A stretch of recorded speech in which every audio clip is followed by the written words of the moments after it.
Uh, my condolences and all of our thoughts are with the family of the individual whose life has been lost. Yeah, that's the Boston mayor, Michelle Wu, apologizing for an off duty police officer shooting an attacker with a knife, apologizing for the death of the attacker, which is just crazy. Welcome to another edition of Spark the Conversation. This is your host, Mark the Spark, bringing you today's news. We're going to talk a little bit about Boston. We're going to talk about the transgender craziness going on in Maine, the battle between the Trump administration and Mayor Mills there, Governor Mills. And we're also going to get into a little bit of Ukraine stuff. Stay with me. Here we go. Don't forget to like, subscribe, ring the bell, and share with your friends. So there was an attack in Boston 2 days ago in a Chick-fil-A with a guy who was wielding a knife, and he was threatening people in the store, in the restaurant. And an off-duty police officer happened to be there, and he was legally carrying a firearm for self-defense and for the defense of innocent people around him. And he ended up taking this guy down, and the attacker succumbed to his injuries. And like the clip showed, and I'm going to show it again, a little bit longer of a clip, like the clip showed, the mayor of Boston actually went on TV and apologized to the family of the attacker. Okay. So the person who is a criminal is the one that they apologize to. And like most normal places would have held up the off-duty officer as a hero and somebody that should be decorated and thanked for rescuing and protecting innocent people, not only of himself, but the people around him. And this is what you get instead. Uh, my condolences and all of our thoughts are with the family of the individual whose life has been lost. So this is what you get when you elect woke officials to run your city, okay? People who apologize to criminals' families instead of holding up a hero, an off-duty police officer that protected everybody else. This is literally the Daniel Penny effect, and will have the Daniel Penny effect on Boston if they're going to continue to treat, upstanding citizens like this. People are not going to stand up for the protection of others. They're just going to turn the other way. We've already seen this in New York City on the subways, where there's been many women who have said, I was being attacked. Everybody turned the other way. There were people there, strong men and others, that could have helped me, and they won't help me anymore like they would have in the past because of the attacks that occurred against Daniel Penny in the legal system after he protected people on the subway from a person who was losing his mind and threatening violence upon them. And this is the same person, this Mayor Wu is the same person who got caught up in a racist, I believe it was a Christmas party, because she was only going to allow colored people to her party. Here's a clip of her apologizing for that. I think we've had individual conversations with everyone, so people understand that it was truly just an honest mistake that went out in typing the email field, and I look forward to celebrating with everyone at the holiday parties that we will have besides this one as well. So it is my intention that we can again be a city that lives our values and create space for all kinds of communities to come together. So that's just the kind of leader that she's going to be. Apparently, she's really good at apologizing. I guess you can say that. And knowing Boston, the city that it is, they will probably continue to elect a leader like this. There's some clips out there around of the attacker lying dead on the floor of Chick-fil-A, but I didn't want to share that. It's unnecessary and a little bit. A lot of these videos are actually pretty gruesome. So if you want to go look for that, you can do that yourself, but I'm not going to share it here. Speaking of treating criminals better than we treat upstanding citizens, in particular law enforcement, we have updates on the situation in New York, the People's Republic of New York, as I call it. And they are still on strike. These corrections officers are still on strike. There have been a few prisons supposedly that have come back from being on strike. There's still like 32 prisons that have a higher than 80%, more like higher than 90% rate of people, employees, corrections officers in particular, that are on strike there. The threats have been ongoing from the state. They are threatening to take away their health insurance. They already have supposedly taken away some of their health insurance. They have fired some of the corrections officer already. They're threatening to fire anyone who has been gone for more than 11 days, which basically they all have at this point, but I think some of them have used some sick time calling in or whatever, so they haven't completely been considered off the books that long. But I believe that the state is trying to up the ante. And here's a clip. This came out today on a website they've set up for information based on this. They're calling it so you can get truthful information. In reality, it's just information from the state's point of view. But this continues the escalation of threats against these officers who are just trying to get safe work conditions. Really, this really isn't such a financial thing as this is trying to get a reversal of the HALT Act, which you'll hear mentioned numerous times throughout this press conference. One of the focuses was really to move away from having staff work 24-hour shifts and provide a healthier and safer work environment. Some of the concerns that were raised by staff through the mediation process, while legitimate, fell outside of the mediation scope because it impacted laws that we had no ability to change. After a number of days of mediation, the independent mediator issued a consent award, binding on both parties, but predicated on staff returning to duty so we could then move forward with signing that award. The consent award touches on a number of aspects, but really focuses on the health, well-being, and safety of the workforce, with much more work to continue once staff return to duty. Upon issuance, the state leveraged a number of communication strategies, including robocalls, setting up websites, using our social media platform to push out the message of the contents of the consent award, as well as the impact of continuing to engage in the illegal strike. While the consent award is a good starting point to return people to work, it is only the beginning of having a continued conversation with the frontline staff who come to work every day in our correctional facilities. Since the issuance of the award, we've had staff return to duty, and we've resulted in reducing the number of facilities that are currently participating in the strike from 38 to 32. Those facilities that are no longer on strike are Greenhaven, Fishkill, Shawangunk, Hudson, Taconic, and Sing Sing. We thank those staff returning to the workforce. However, a large number of staff across the state continue to remain on strike, with more staff returning to duty each and every day, but it's not allowing for us to implement the consent award and continue our ongoing dialogue. Since the beginning of the strike, I have traveled across the state and had an opportunity to speak with frontline correction officers to hear directly from them what's concerning them, what specific safety concerns they've had, and how do we move forward in a path to have a safer work environment. Since that time, I've been able to issue additional policies outside of the mediation agreement that is going to continue to draw safer prisons and hopefully return staff to the workforce. Correction officers have a difficult job, let alone being understaffed. I see firsthand the impact it's had on correction officers and their families, and I want to make sure that we continue to have this conversation as they play a vital role in public safety to this state. In order to continue this dialogue, though, we really need our staff to return to the workforce so we can operate safe facilities and provide safety to the surrounding communities. We will continue this dialogue, and I know together I'm committed to making change to make our facilities safer and provide a work-life balance for the hardworking men and women that report to our facilities each and every day. They've been heard, and I'm committed that together we can make a safer prison system. Thank you, Commissioner Marticello. My name is Jackie Bray. I'm the Commissioner of Homeland Security and Emergency Services. I want to take everyone through a detailed timeline of the last 14 days. Yesterday, we began termination of corrections officers.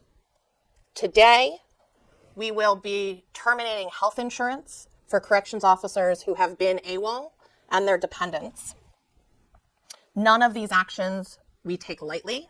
So I clipped just those parts out because that kind of gives you the point of the message. The rest of the longer form interview can be found online. Also on my X page, there is a longer clip that I clipped down a little bit because there's a lot of nonsense that's in there as well. But, you know, they talk about the consent agreement, which is basically crap. It was just all temporary measures that the state had agreed to, temporary increase in overtime pay, temporary restriction or stoppage of the HALT Act. But they all know that this is going to just get reinstated as soon as they go back to the workforce, and they'll end up with absolutely nothing instead of just practically nothing, which is what this consent decree gives them. And I just see the happiness and the joy in this lady's face when she announces they're going to be pulling the health insurance from these people, these corrections officers and their families. This is ironic coming from a party. Two things that I find ironic with this are that, one, this is the party of the unions, supposedly, although we all should know better about that. And also that this is the same party that says healthcare is a human right.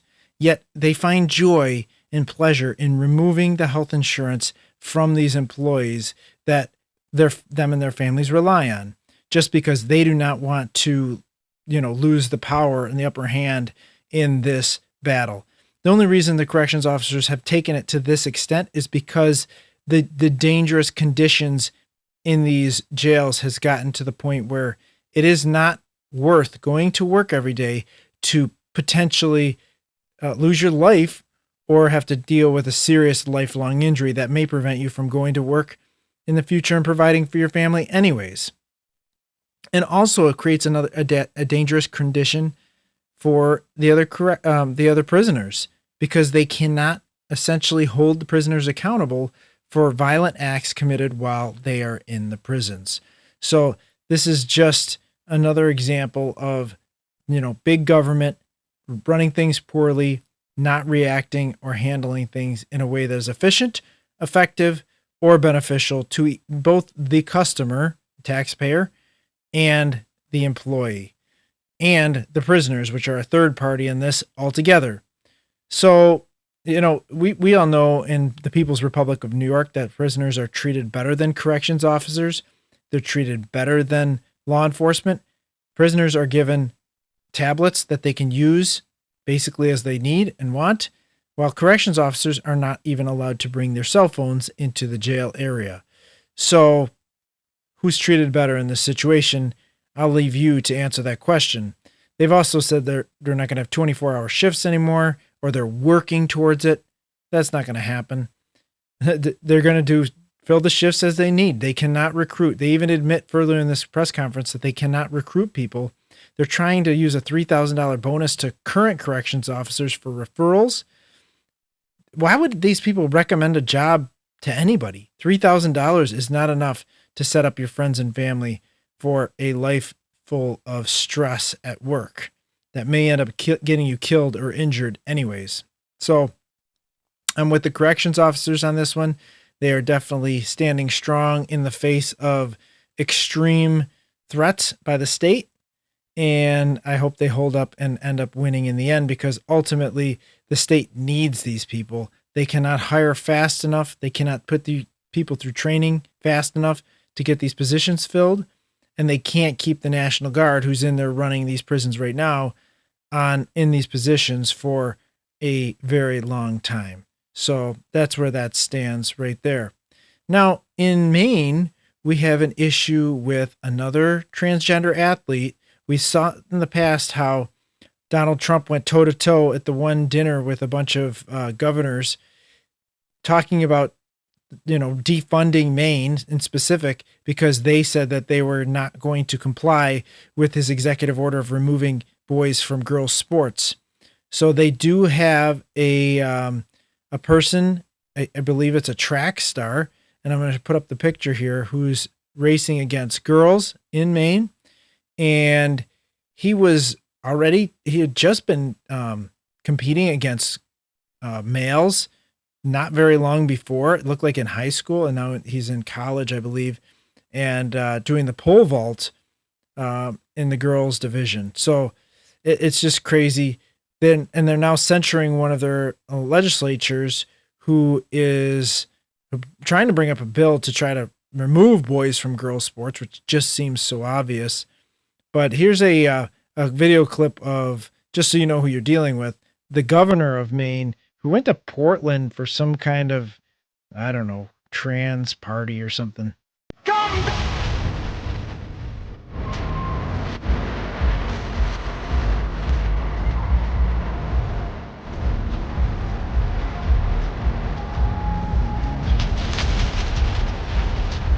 So you can see what kind of freak they have running the state there. So the legislator who has been censured now by the Maine Congress is Representative Katrina Smith. And this is a video clip of her responding to the censure, basically when they ask her if she's going to comply with, stopping going after transgender people or just like being normal. Will you stop being normal and saying normal things? The chair understands that the member does not intend to submit an apology to the body. That is correct. The member will be in violation of House Rule 401, Part 11. The member will not be able to cast a vote or speak on the floor until the member has come back into compliance with House Rule 401, Part 11. The member may return to her seat. So as we know, the left loves to silence the people that they disagree with. They love to take away your ability to speak, take away your ability to vote, take away your ability to do anything that might make them feel uncomfortable. But Representative Smith did get the final say. She held a press conference afterwards and said what she wanted to say on the floor of Congress in Maine. Here we are again, with the Democrats bringing something that targets the most vulnerable amongst us. Women seeking abortion and children confused about their gender or groomed to deny their sex. Gender dysphoria is a social contagion that is sweeping healthy children into its clutches, and Democrats cannot seem to get enough of it. And here comes LD 227, ready to make these medical atrocities a legal right. This bill is a nefarious attempt by the medical community to shield themselves from lawsuits that will come from physicians cutting off healthy sexual organs, destroying fertility, and condemning people to a life of constant pain and suffering. These consequences are brought gleefully to vulnerable populations as they seek to keep their nonprofits and gender clinics flowing with money for their propaganda. In Maine alone, taxpayers have paid $60 million in 1 year towards gender procedures. $30 million of it for children. $30 million for children. So there's a lot going on with Ukraine still. And this is something that kind of surfaced before. It's coming to light a little bit more now. And hopefully, with the FBI and CIA under more reasonable control now, they'll be investigating this kind of stuff further. This is the second troop. It's crazy that we even have to say that. Second person who tried to assassinate Donald Trump before he became president. Talking about, because now there's a significant connection between him and Ukraine. He was actually part of the Ukraine military, and he was recruiting members to join the Ukraine military as well. And here's a clip of him doing that. Every day in my interactions with everybody, every one of us is responsible for the outcome of this war. Every one of us, by our actions and what we do. And, when I call back home and say, hey, I need $5 so I can, put enough money together to get a vest for a Ukrainian, and I get no response, I'm like, I'm not sure that the world is as wonderful as I once thought it was. I had thought that everyone would respond, very generously and unselfishly, and you don't have to come, but if I ask for $5 to buy a vest to save a Ukrainian life, it seems like that would be a no-brainer. But I increasingly get more disappointed in humanity, and I'm beginning to question whether or not we're going to end up on the right side of this equation. So you are working with the International Legion. Yes. And you are trying to convince people to help, to donate, and to join. Yeah.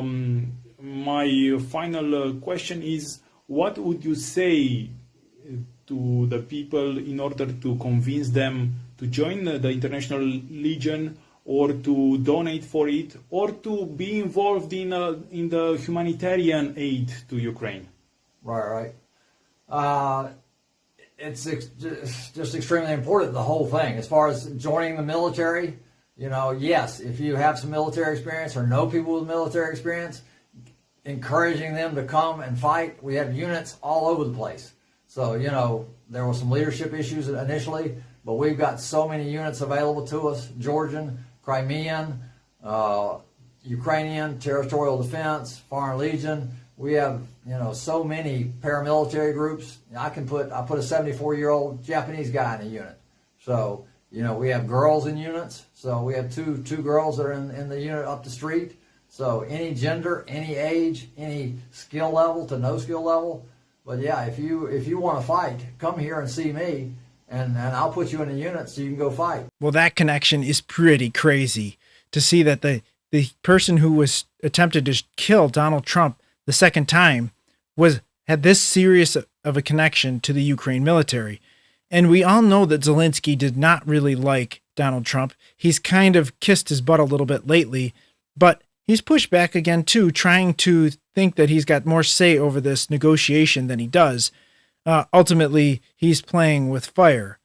But it begs to question, doesn't it, that there may be involvement with Ukraine and these assassination attempts, which we are starting to get more and more of a belief that these people did not act on their own volition and that they may have had help.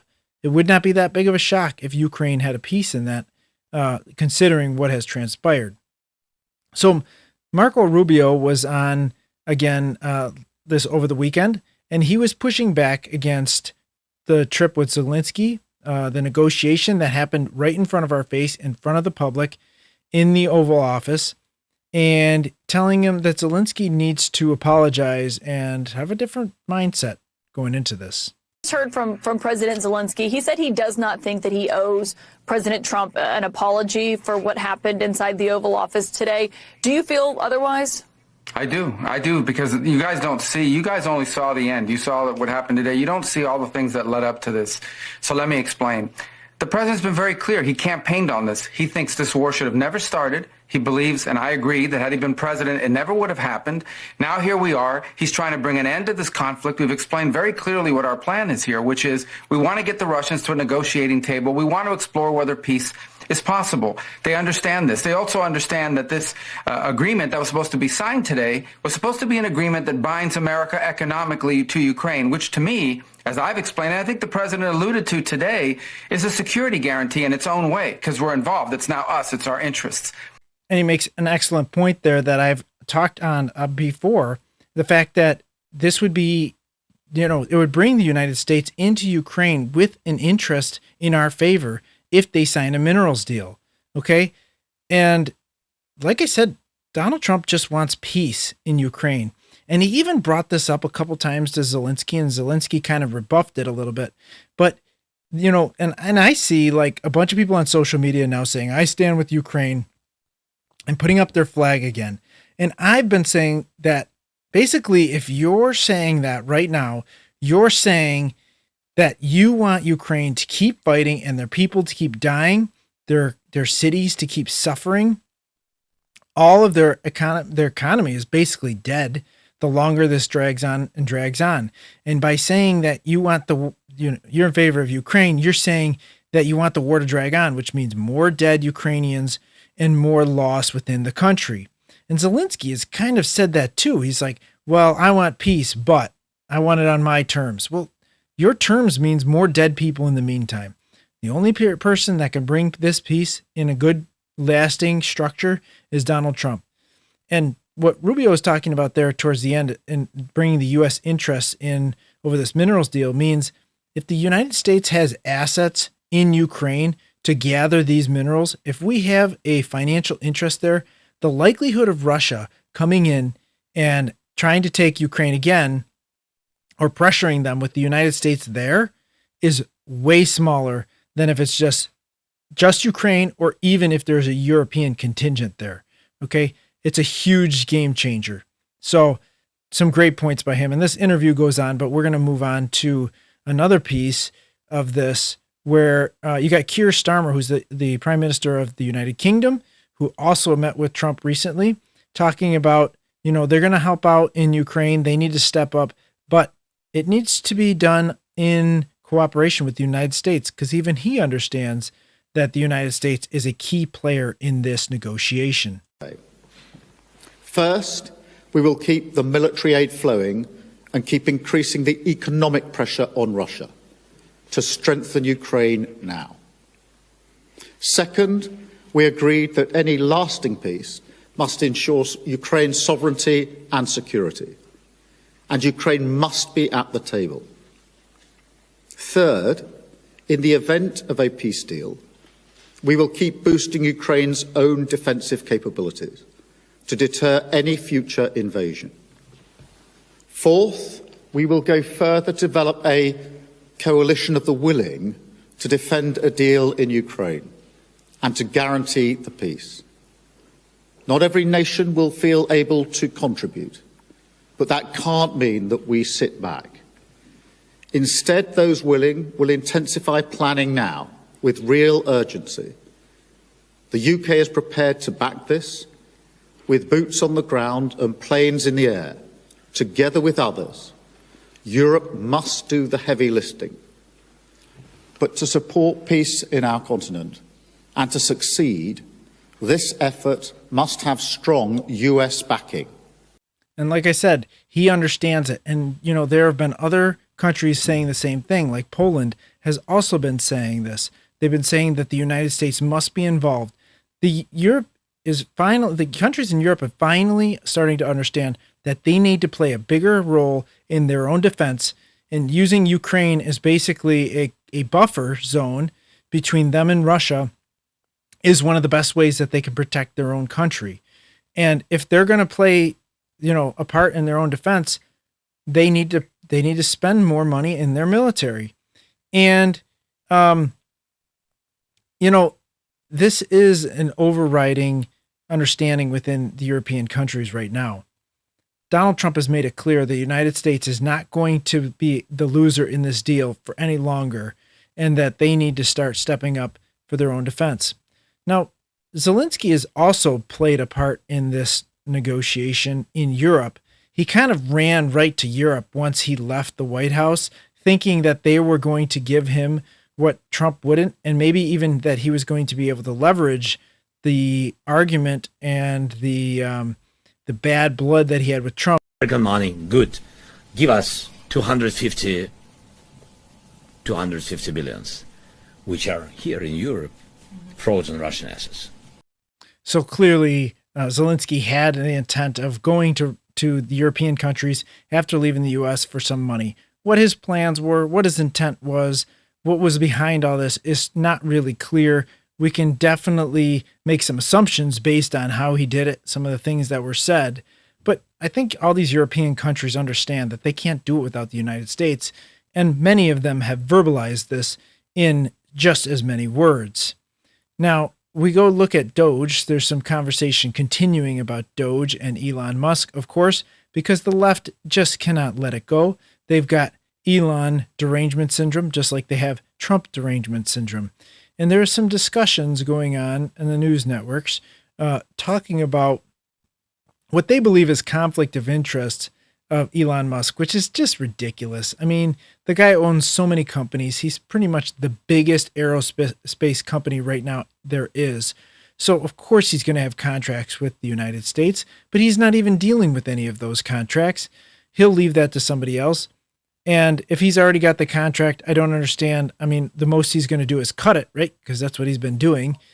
Here's a conversation about that. Making the grant decisions. Congress Scott, too. We had to take ethics. We had to take ethics obvious courses. conflict. You can't do it. It's a conflict. He's not making the grant decisions. How do you know that he's not making the grant decisions, Scott? I mean, they've said he's over not. at the FAA saying he's got his hands in everything in the government, and his company gets a contract. That's a clear conflict. How do you know that he is? That's also you're alleging that he is personally writing the grants for himself. We played the sound. Donald Trump was asked by Caitlin Collins about that exact scenario. He said it wouldn't happen, and it's happening. You're alleging that you two are alleging that he is in a government office personally writing grants to himself. I think that is a major allegation. If you're prepared to make it, Scott, go ahead. But I think you're out of it. Sochi, just a second, because Scott, we're first of all the kind of wild. If you're making that allegation, it's almost like a threat. I don't think that that's warranted in this situation.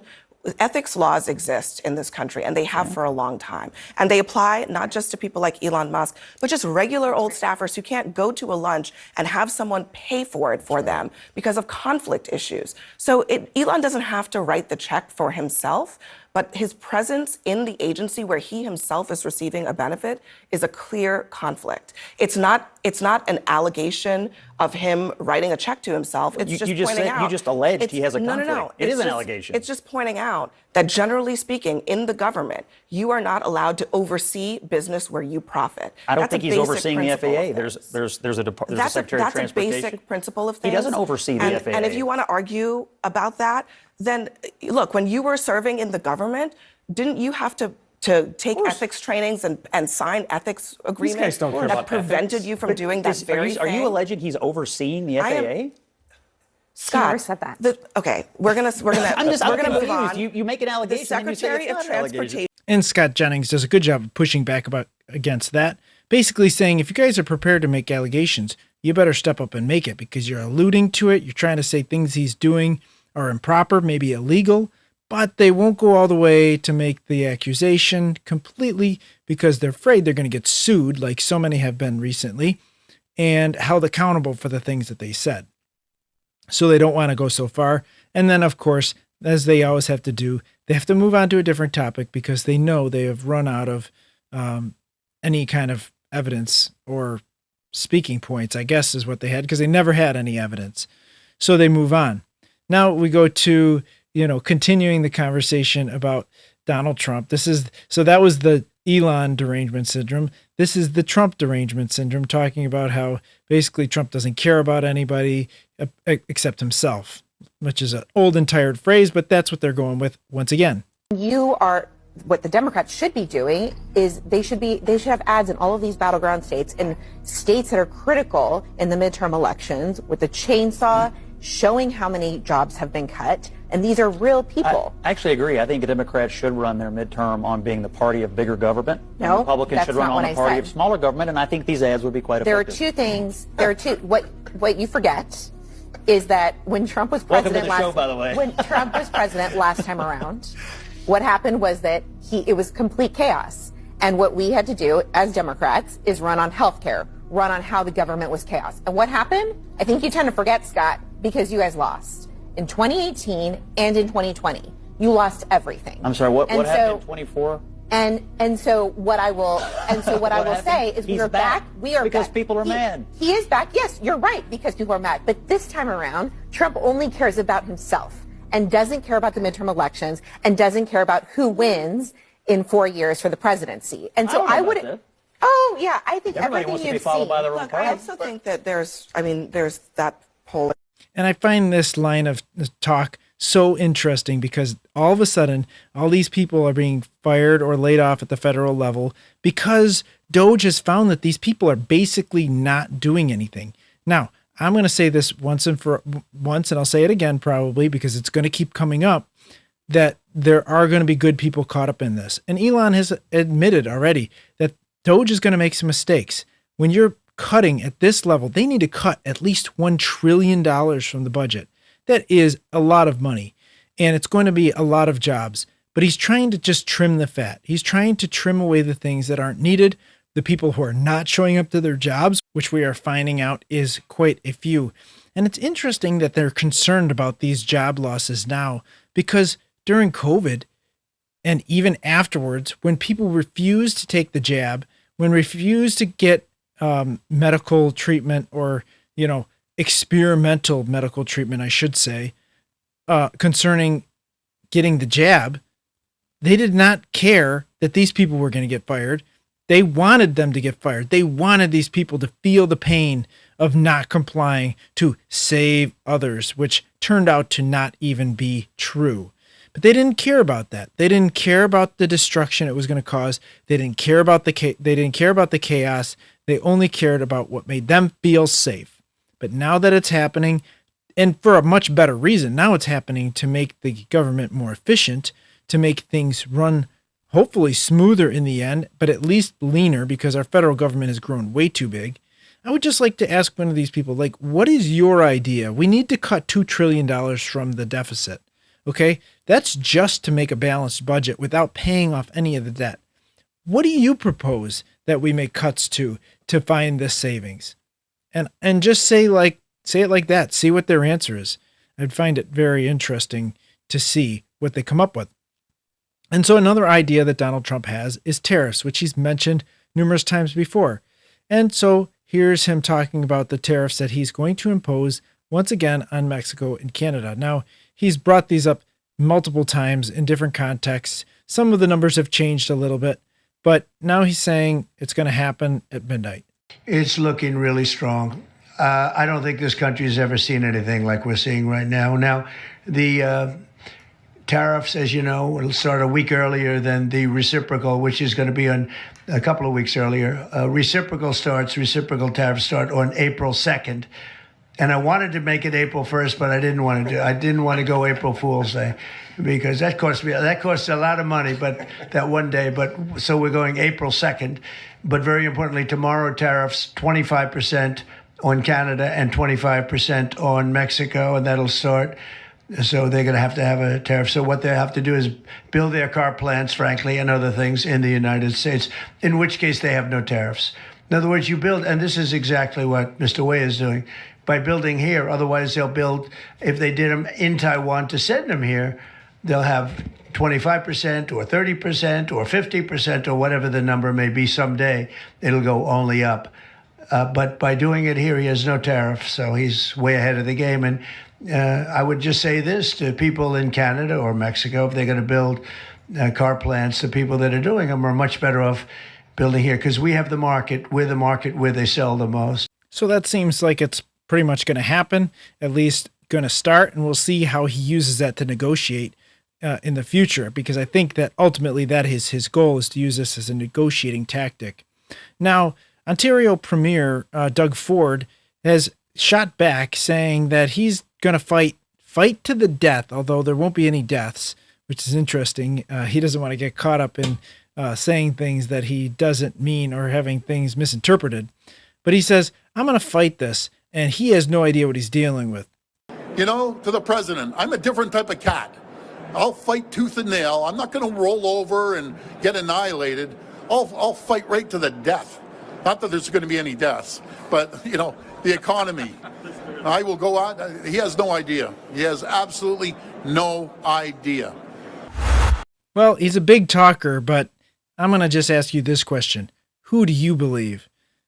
He kind of actually reminds me a lot of Chris Christie when there was that big fiasco going on in New Jersey. And, you know, Chris Christie was a big talker as well. Maybe it's the chubby cheeks, I don't know. But he was a big talker as well, but just it was all talk and no action. Unlike Trump, who, when he says something, I've said this before, and I'll say it again. I love that phrase. I think Trump, usually when he says things, it's one of a few things. Either it's a joke, it's a negotiating tactic, or he's serious and he's going to make it happen. That's basically the three sides of Donald Trump. And sometimes he plays between those three, so you don't actually know what his intent is. But those are usually the three tactics that he takes with things that he says. So I pretty much think that Canada doesn't have anything behind what Doug Ford says, and they will have to play ball with America. Now for our final clip, we have to have our daily dose of, well, maybe not daily because that might be a bit too much, but Jasmine Crockett, who's a congresswoman out of Texas, the Dallas area, and she says some crazy things, and now showing her Trump derangement syndrome, talking about Donald Trump being a person who occupies the White House. So, unfortunately, we have someone that is occupying the White House, and as far as I'm concerned, he is an enemy to the United States. He swore an oath just like the rest of us. But right now, when you are literally putting us at risk, all because of what? Because you want to convince your followers that you should be a dictator too, that you should never leave the White House because you don't believe that elections should take place. I don't really understand what is going on, and I don't know what it's going to take to get people to wake up. What is she even talking about? I'm going to say this. Jasmine Crockett for president. Wouldn't that be exciting? Actually, I'd love to see a primary between AOC and Jasmine Crockett. Wouldn't that be a barrel of laughs? Oh my goodness. The fun would never stop. No one would know what they were saying. They wouldn't know what each other was saying, but it'd be entertaining to watch nonetheless. So she's just talking about whatever. He's a traitor to the country because he does things that she doesn't like. You know, it's the standard trademark of the left. Well, anyways, thanks for joining me for the news clips of the day. We'll be back here tomorrow with some more.